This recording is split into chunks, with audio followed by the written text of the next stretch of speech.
Welcome to Choice Classic Radio, where we bring to you the greatest old-time radio shows.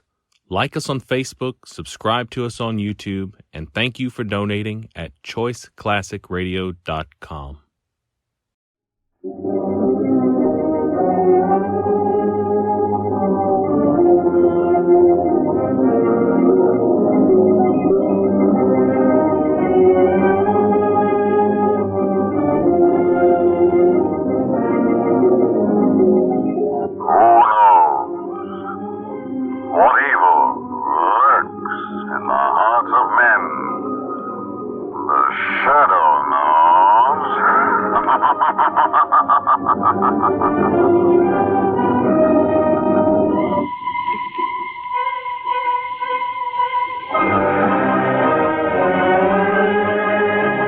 Shadow, who aids the forces of law and order, is in reality Lamont Cranston, wealthy young man about town.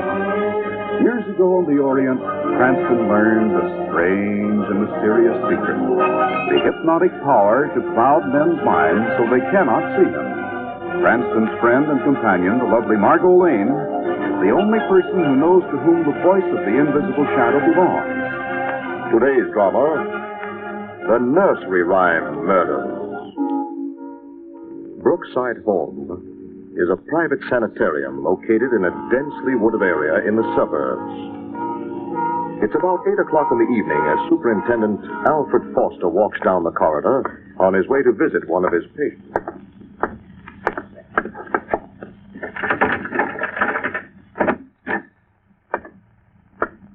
Good evening, Bert. How are you? Oh, I'm fine, thanks, Dr. Foster. I've been waiting for you. You should be asleep by now, Bert. Oh, I've been waiting for you to come and read to me. We can't read to you every night. But you promised. You said if I ate all my supper, you'd read a story to me. And I eat it all, Dr. Foster. Every bit of it. The cereal and everything. Read to me now, please. We told you, Bert, that after you'd been here a while, we'd have to stop reading to you at night. You're not going to read to me? You're tired tonight. A little feverish, too, I think. Now, just go to sleep, and in the morning... I won't. You promised to read me a bedtime story. No. And now you broke your promise. Bert, you mustn't get excited like that. You broke your promise. Bert, stay where you are. Don't come any nearer. You're bad, and I'm going to hurt Bert, you. no. Take your hands off my throat. Orderly. I'll make you read me when... Orderly, hurry. What is it, Dr. Foster? What? Bert. Get him off me quick, Andrews. Let him go. There. Now stay over there, Bert. Thank you, Andrews. That was close. He promised to read to me, and he broke his promise. You want me to get one of the other orderlies, Dr. Foster? No, that's all right, Andrews. But I just got a little excited. I can handle him all right. I don't know. I think we ought to send him over to the violent ward. You better not send me away.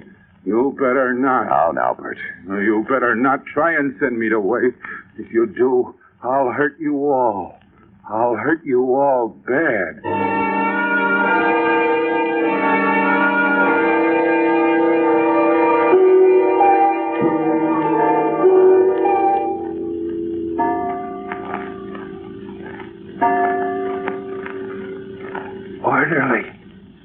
Orderly. Keep quiet, Bert, and go to sleep. 3 o'clock. I want a drink of water, Andrews. I want a drink of water. Go to sleep, Bert. Please, Andrews. Please. All right, Bert. Just a second. Okay. Here's your water. I was awful thirsty. Here you are. Thanks, Andrews. Thanks. Now, give me those keys. No, you don't. Give them to me. Now, I got the keys. I'm going to get out. I'm going to get out.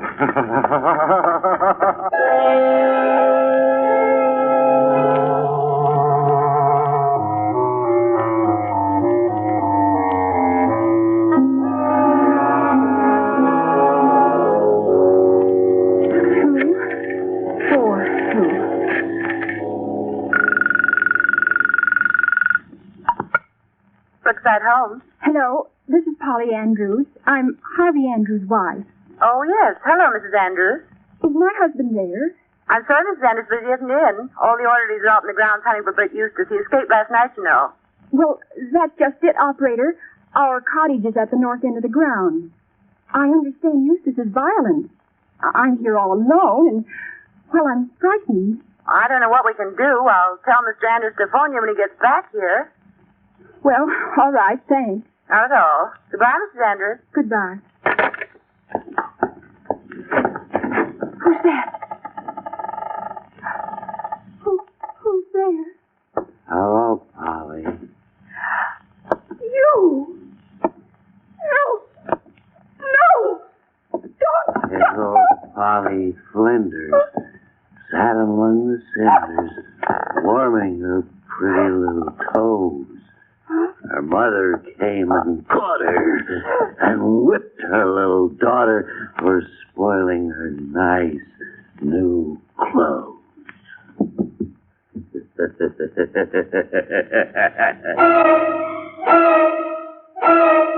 Lamont, I know it's presuming on our acquaintance, but I want to thank you and Miss Lane for coming to my office this morning when I phoned. Not at all, Fred. Glad to be of service. The fact is, I need your help desperately. You see, Lamont, I'm a psychiatrist, not a criminologist. I don't think it's a case for the police, but I do need help in trying to find this escaped patient. And the searching party found no trace of Bert Eustace last night, Dr. Foster? No, Miss Lane. He's still at large. I feel pretty badly about it, too. Bert was showing signs of violence. In fact, he attacked me yesterday. But instead of sending him to the violent ward, I kept him here for observation. Then you think he's capable of being a killer? I'm afraid so, Miss Lane. What kind of a case was this patient, Fred? Well, not fundamentally a criminal type, but extremely unbalanced emotionally. During his periods of irrationality, he reverted to his childhood and lived in a complete juvenile world. What do you mean by that? But he went to bed when it got dark. He ate his cereal faithfully, insisted that I read bedtime stories and nursery rhymes to him. Bedtime stories and Yes. nursery rhymes. How have you been handling the case? Trying to find out as much as I can about his background, especially his childhood. Any luck? Well, I haven't been able to get much out of Bert himself, but his father has given a pretty good lead. His father? Yes. He's a well-to-do but eccentric old man. He used to come to visit his son devotedly every week. Recently, he's been coming less and less. You think Bert has some sort of a father complex? Perhaps his father's been neglecting him lately? Yes, he's become more and more unbalanced until he reached the breaking point and decided to escape. Yes, something like that, Lamont. Bert is... Dr. Foster. Yes, what is it? What's the matter? Mrs. Andrews. Harvey Andrews' wife was murdered in our cottage last night. What? They just found her strangled to death. But the rest of it, it doesn't make sense. What doesn't make sense? The killer carried her body upstairs and left it in the fireplace.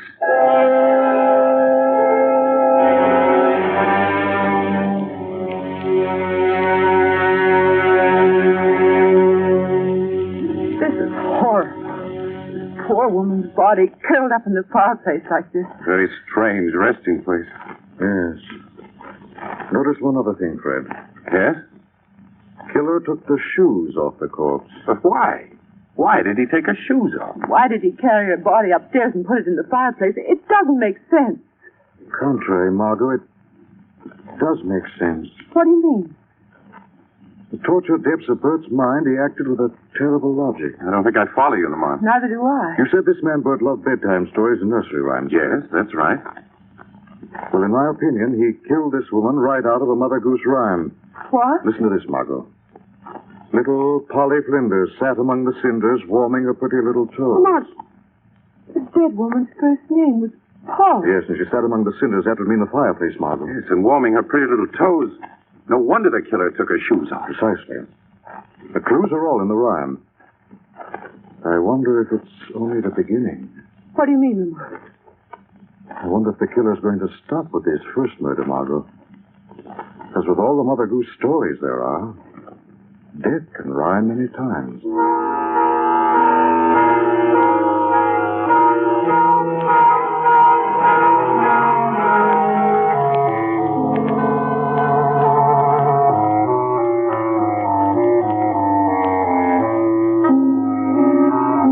Oh, Lamont, Miss Lane, I'm glad you're here. Came right out after we got your phone call, Fred. What's wrong? We haven't been able to locate Harvey Andrews, the husband of the dead woman. But it's midnight now. You mean you've been looking for him all day? Yes, Miss Lane, ever since his wife's death. Andrews was out trying to find Bert with the rest of the searching party, and now he's vanished. woman is killed and her husband disappears. Oh, pardon me a moment. Hello? This is Parks, Dr. Foster. Could you come out to the reception room for a minute? Yes, of course, Parks. Lamont, Miss Lane, if you'll excuse me for a moment, I'm going out to the reception room. Maybe the searching party has come in. Yes, of course.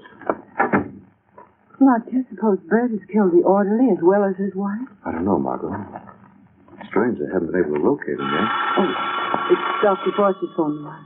Yeah. I suppose I better answer it. Hello? Listen, Doctor. Little boy Blue, come blow your horn. The sheep's in the meadow.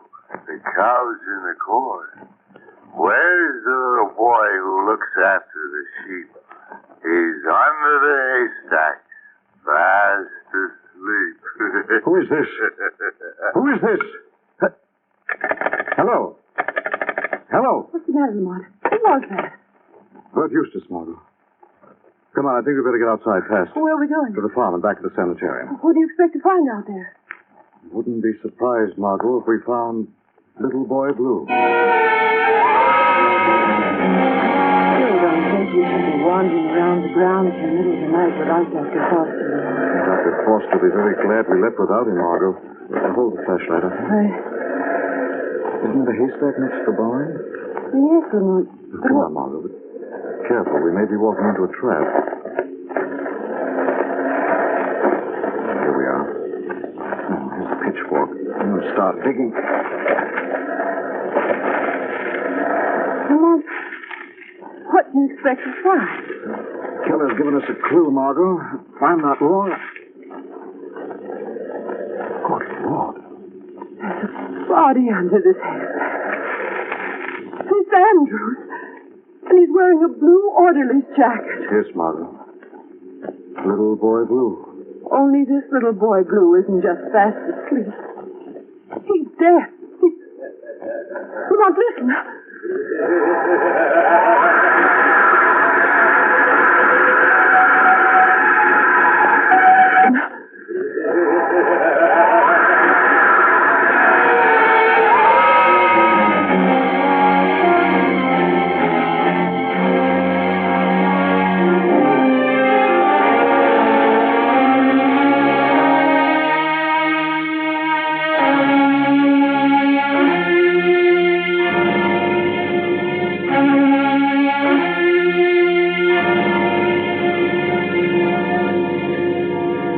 Margot and Lamont, in search of the nursery rhyme killer, are at Brookside Home in the office of Superintendent Alfred Foster. You say you heard the killer's laugh after you found the body, Lamont? Yes, we ran after him, but lost him in the darkness, Fred. First it was little Polly Flinders, then it was little boy Blue. I wonder who Bert will pick next. I can guess his next victim, Miss Lane. Who? Myself. You? I'm afraid of the same thing, Fred. Bert hated me as much as he hated Andrews.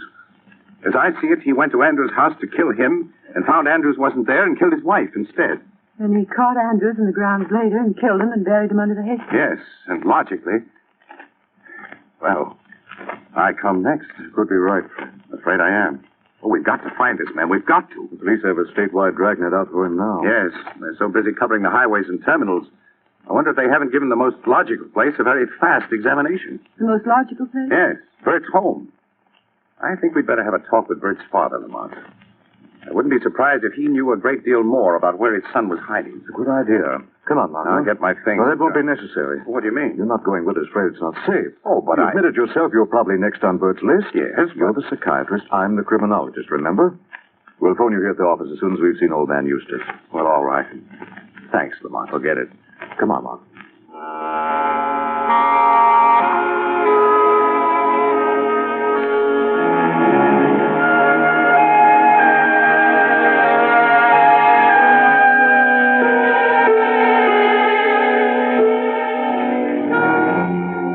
And so, Mr. Eustace, at Dr. Foster's suggestion, we decided to come here to see you. I see. I know you're as anxious to find Bert as we are, Mr. Eustace. Yes, I am, ma'am. Then, if we could just step inside for a moment, Mr. Eustace, and talk to you. All right. All right, step inside. Thank you. Follow me into the parlor. This way. Lamont, he really is an eccentric. Did you ever see anything like this old mausoleum? No, and I don't think anybody else has for the last 50 years. Here we are. It's a little dusty. I haven't used the parlor for some time. Sit down. Thank you. You live here all alone, Mr. Eustace? Yes. Yes, I do. Lived here all alone ever since Bertram went away. I miss him very much. And before that, Mr. Eustace? Before that, it was just Bertram and I. Bertram's mother has been dead almost 40 years. I see. You know, of course, that Bert left the hospital. Yes. Yes, I know. You read it in the papers, I suppose? No, I didn't read it in the papers. But I know it, though. I know it. You couldn't by any chance tell us where Bert is now, could you, Mr. Eustace? I don't know, Mr. Cranston. I don't know. What's that? What was that noise? Must have been the cat. She must have knocked something over upstairs. Those are hardly the footsteps of a cat, Mr. Eustace. Oh, they aren't, are they? Must be someone else in the house. I think there is. And I better find out who... Come back here, Mr. Eustace. Mr. Eustace! Quick, Lamont. He's locking the door. Mr. Eustace! Bolted it. It certainly has, Margot. We're locked in.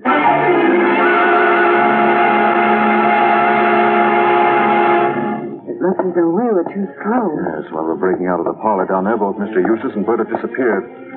Come on, Margot. We've got to make sure. We'll go down this corridor. Stay close to me. Don't worry, Lamont. Oh! What's the matter, darling? I just ran into another of those darn spider webs. Spider web won't hurt you. Maybe not, but there was a spider in the middle of this one. No wonder Bert was unbalanced living in this old mansion. Yes, with a queer old duck like Eustace for a father. He's certainly... Margot, listen. Bert, he's upstairs on the floor above us. What? Come on, Margot, down the end of this corridor here. Must be a flight of stairs there. Here are the stairs. Lamont, he's up there. Top of the stairs. Goosey, goosey gander. Listen. Where shall I wander? Upstairs and downstairs, and in my lady's chamber. There I met a man who would not say his prayers.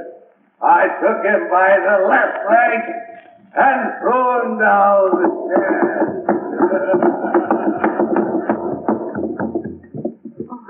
Lamont, it must be Mr. Eustace, the poor old man. Wait a second till I have a look. Here's the flash.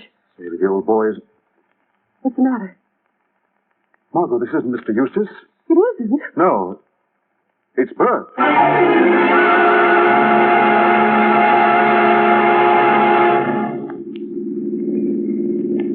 But Lamont, old Mr. Eustace couldn't have just vanished into thin air. Looks as if he did, Margot. We certainly went over every inch of the house. You really think we can pick up his trail at Dr. Foster's house? That's the most logical place to look for him now. Oh, that's Fred's place up ahead. Here we are. That's you, darling. Thanks. Now, if we can just... What's the matter?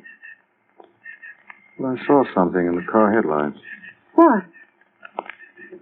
Figure of a man back there behind the garage. Looked like old man Eustace. Oh, Lamont. Margot, I'm going around back. You go into Fred's house. Tell him I was delayed. Be careful, darling. Please, that old man is a crazy killer.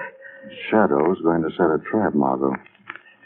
This time, I think the crazy killer has spoken his last nursery rhyme.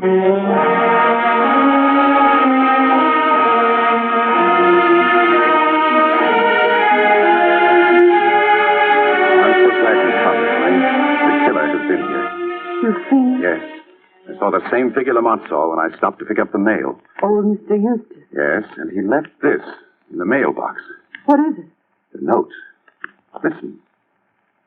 Dr. Foster went to Gloucester in a shower of rain. He stepped in a puddle up to his middle and never went there again. Then old Mr. Eustace is here. Lamont did see He him. must have. It must mean that crazy killer is going to creep into this house and murder me in the night. He's out of his mind. None of us is safe anymore. We're all... Why, this is strange. What is it? The killer really is close. Here's another note. Here on my desk. Eustace must have slipped in through the window and left it. Another note? Yes. And the odd part about it is, it's addressed to you. To me? Yes. Read it. See, saw, Marjorie Daw. Jackie shall have a new master. He shall have but a penny a day, because he can't work any faster. I don't understand. Marjorie Daw. It's almost like Margot. I mean, the killer... I'm afraid he means you, Miss Lane. Margot. Marjorie. Very close, aren't they? Close enough for all practical purposes. Dr. Foster,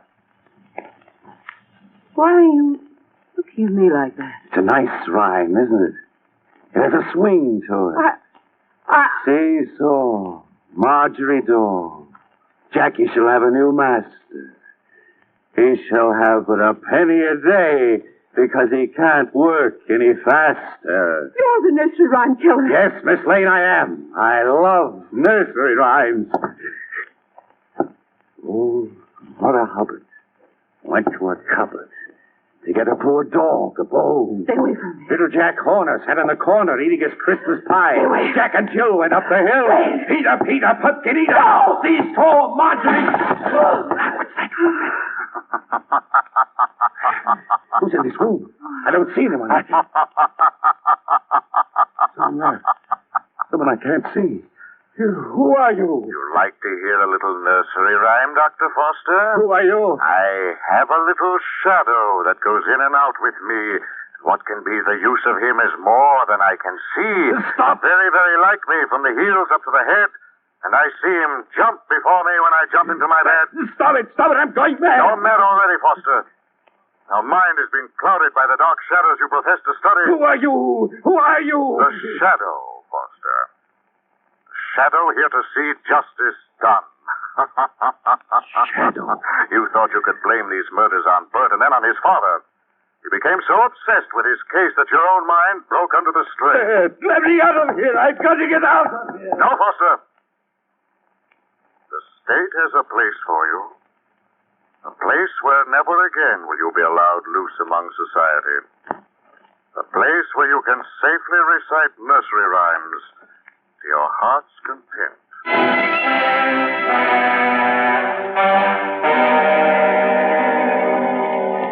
Well, that's the whole story, Margot.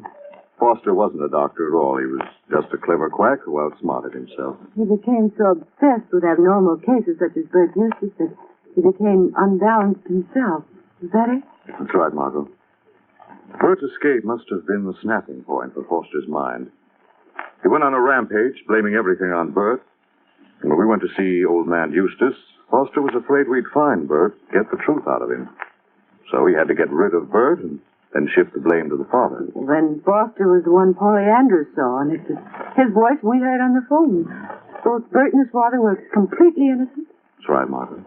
I still don't see why he called you in on the case when he was guilty, Lamar. And that's how he outsmarted himself. He didn't want to risk calling in the authorities, but he did need an outsider to verify his alibis and corroborate his statements. I'm a criminologist. We've met before. It seemed like the logical choice. I see. Well, after that case, there's one thing I'm sure of. No? What's that, Margaret? If I ever have to read to a child again, it's going to be from the Encyclopedia Britannica.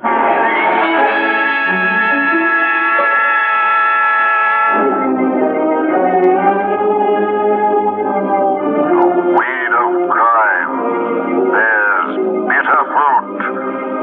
Crime does not pay. The shadow knows.